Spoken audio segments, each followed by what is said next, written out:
축구는 고스트! 중국에서 감독직을 맡았던 감독들 치고는 중국 축구에 대해 좋은 소리를 하는 걸 본 적이 거의 없는데요.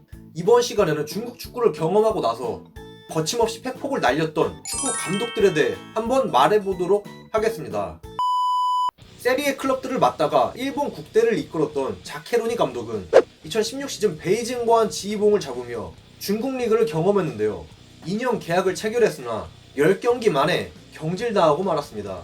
자케로니 감독은 이후 중국 축구에 대해 중국은 축구에 부적합한 나라다. 클럽마다 카리스마 있는 선수의 발언권이 너무 강하다. 또한 모든 클럽의 재정이 부유해 선수 거래가 활발하지 않다. 이런 환경에선 발전할 수가 없다. 라고 비판했습니다. 유벤투스와 이탈리아 국대 감독 시절 최전성기를 맞이했던 명장 리피 감독은 광저우 황다와 중국 대표팀을 이끌었는데 특히 중국 대표팀 지휘봉은 2번이나 잡았었죠. 리피 감독이 요청했던 기화 정책을 중국 축협이 시행하며 2명의 선수를 기화시켰음에도 불구하고 경기력이 전혀 나아지지 않자 빡친 나머지 나는 여기서 나가겠어. 감독직을 때려치고 말았습니다.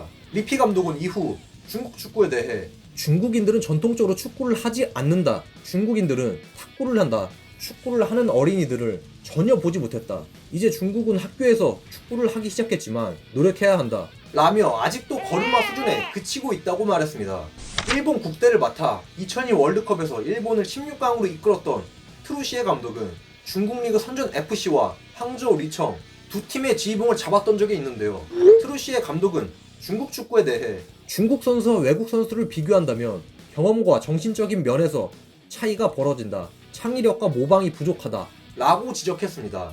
한국 대표팀 감독 시절부터 입 터는 걸로는 상당히 유명했던 슈틸리케 감독은 텐진 테다 감독을 맡아 팀을 강등 위기에서 구해냈고 중국 대표팀 감독 후보에도 오르락 내리락 했습니다.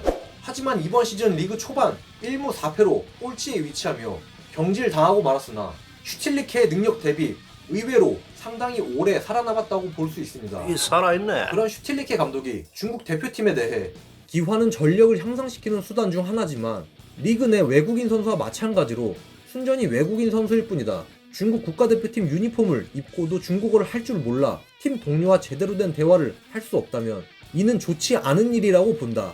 라고 기화 정책에 대해 부정적인 의견을 말했습니다. 한국을 사상 최초로 월드컵 4강으로 이끌었던 히딩크 감독은 중국 올림픽 대표팀을 맡아 올림픽 진출을 위해 최선을 다했지만 팀은 여전히 노답이었는데요. 중국 올림픽 대표팀의 경기력이 전혀 개선되지 않았고 고액 연봉에도 불구하고 기여한 게 없다는 이유로 중국 축협은 히딩크를 도중에 경질시키고 말았습니다. 히딩크 감독은 중국 올림픽 대표팀 감독 시절 중국 축구에 대해 기술과 체력이 좋지 않다. 전술적인 문제도 있다. 선수 선발에도 근본적인 문제점이 있다. 라고 문제점이 한두 개가 아니며 총체적인 난국이라고 비판했습니다.